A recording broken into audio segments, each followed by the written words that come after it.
Saya cross check dulu nih ke Mbak Hana sebagai Ketua Umum Asosiasi Pengusaha Hiburan Jakarta.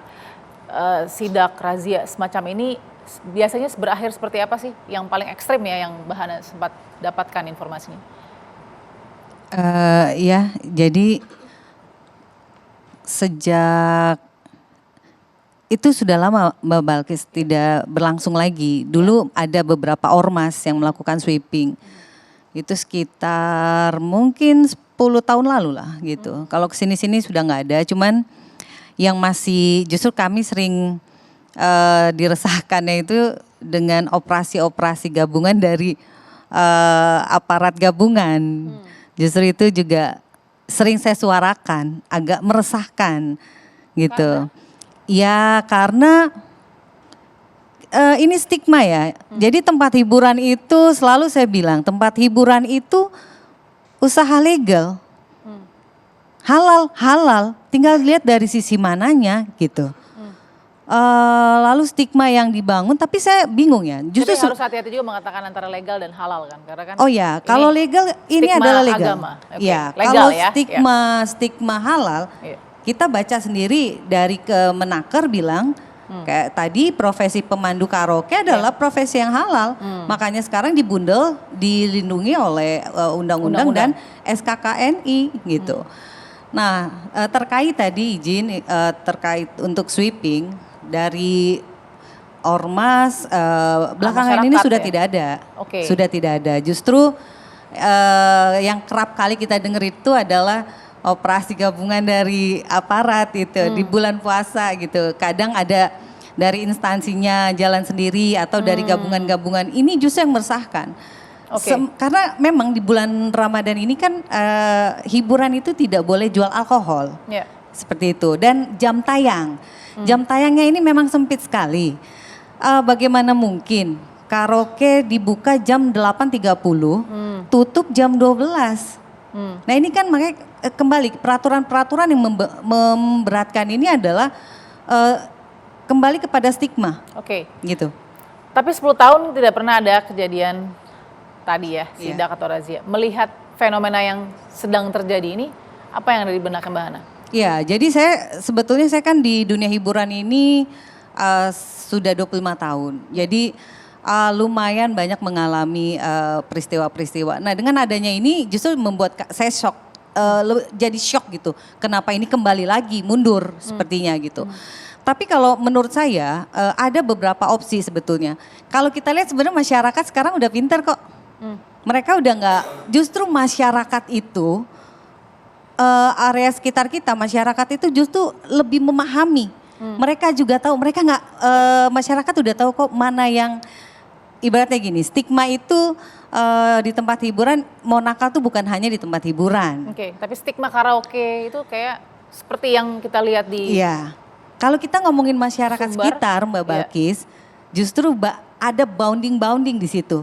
Karena mereka justru tahu mana yang, oh ini benar, mana yang salah, pelanggaran-pelanggaran itu justru mereka yang tahu. Kayak gitu. Nah terkait masalah ini justru itu ya saya berpikir kenapa ini baru terjadi setelah Ramadan ini mau berakhir atau di tengah-tengah. Kalau memang itu mau diberlakukan dari awal kan, ada himbauan-himbauan, misalnya ada aturan perdanya seperti apa, ya dari RT RW bisa dilakukan sosialisasi kan dengan menggerakkan Karang Taruna gitu. Nah, tapi dengan melihat ini saya kok curiga ya. Seperti mungkin ada faktor X lain. Ya tadi ada kemungkinan satu, ada faktor pribadi gitu atau faktor lainnya kita nggak tahu, mungkin ada, maaf ya, ini yang sering terjadi di tempat hiburan adalah kalau udah bulan Ramadan mau Lebaran ini banyak sekali orang ketok pintu untuk minta pungli gitu, minta THR-an gitu. Nah ini kan yang kita harus pertegas lagi. Baik, saya underline garis bawah tadi Ustazah Yati ketika Mbak Hana juga katakan profesi pemandu lagu pun sudah diakui sebagai profesi yang legal di bawah undang-undang hukum Indonesia. Ustazah Yati, ini mungkin agak berat juga buat Ustazah karena melihat ini harus secara keseluruhan, yang terjadi kita masih menunggu dari kepolisian memang, tapi apa yang terjadi yang kita terima sejauh informasi saat ini, Ustazah Yati, apa sih sebenarnya yang terjadi dengan masyarakat kita? Ya baik, bismillahirrahmanirrahim. Memang kita cukup prihatin ya, ini Ya. di bulan suci, bahkan ini di hampir penghujung bulan Ramadan. Ya. Itu makanya Allah hadirkan di antara 12 bulan, itu 1 bulan, ada bulan suci untuk membasuh kita manusia yang rentan dengan dosa. Ya. Jadi ketika kita melihat fenomena ini terjadi, satu sisi ada manusia ya yang berusaha bagaimana mensucikan bulan Ramadan ini dengan itikad baik. Ya. Karena memang ini bulan spesial, sesuatu yang bisa memancing perbuatan maksiat yang di luar sana kita tidak tahu, yang bisa mengganggu kehusuan ibadah.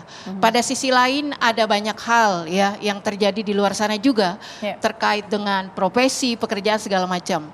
Kalau saya memandangnya dari sudut agama, setiap kita manakala melihat kemungkaran, yang disebut mungkar itu adalah sesuatu yang merusak marwah agama.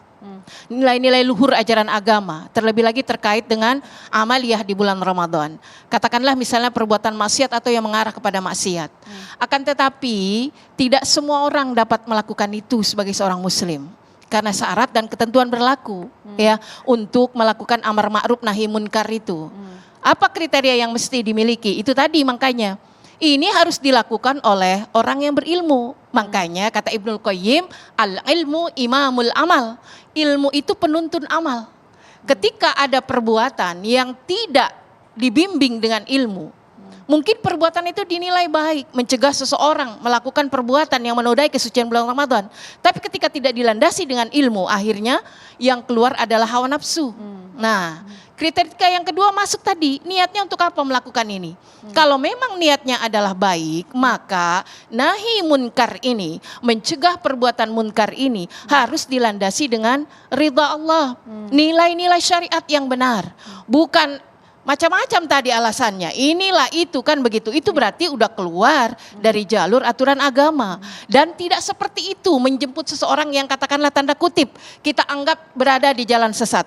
Jangan anggap manusia itu seperti setan yang terkutuk, ini beda.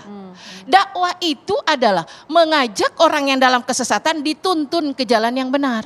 Maka masuk kepada syarat yang ketiga, yaitu dengan cinta dan kelemah lembutan. Nah, inilah yang membawa orang pada kesadaran.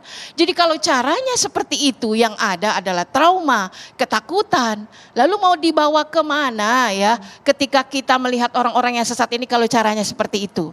Oke. Pasti kita akan bersimpangan dengan pesan-pesan agama yang tujuannya adalah bagaimana kita mengajak orang ke jalan yang benar di tengah-tengah hingar-bingar kehidupan yang mungkin luar biasa. Ini banyak sekali fenomena yang terjadi saat ini. Baik, terima kasih Ustazah Yati. Dari sini kita sedikit ambil kesimpulan kecil bahwa secara norma saja tidak ada cara seperti itu.